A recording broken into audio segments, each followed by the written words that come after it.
Hinihimok ng ilang senador ang Department of Foreign Affairs na gumawa ng hakbang upang tugunan ang panibagong kaso ng pangharas ng China laban sa mga tropa ng gobyerno sa West Philippine Sea. Nanindigan naman ang Armed Forces of the Philippines sa karapatan ng Pilipinas na depensahan ng teritoryong pilit na inaagaw ng Beijing. May balitang A to Z si Ian Maghanoy. Hinimok ni Senate President Francis Cheese Escudero ang Department of Foreign Affairs o DFA na dalhin sa Association of Southeast Asian Nations o ASEAN ang usapin hinggil sa pinakabagong agresyon ng China. Yan ang regional organization na kinabibilangan ng Pilipinas at hindi may kakila.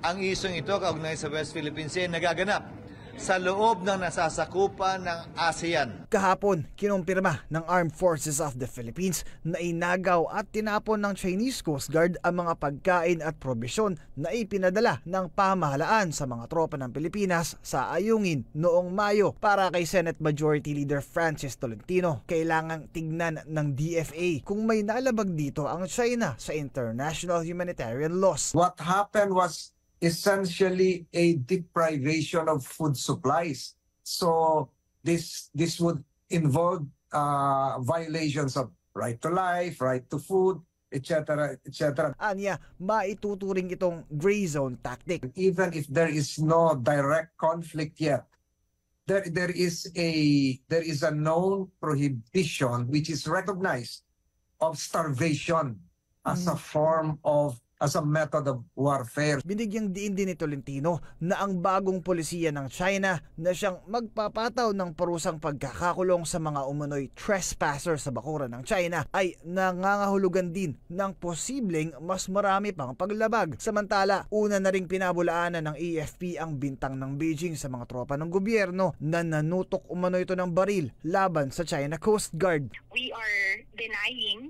that any of our soldiers pointed a gun, but we are not denying that we have guns. Kasi po, itong LS-57 is a commissioned Navy vessel and therefore, we have all the rights po to bear arms. Dagdag ng AFP, huwag dapat malihis ang atensyon ng publiko sa totoong isyu. Let us not be dissuaded on the real issue at hand, which is China's illegal presence in the West Philippine Sea.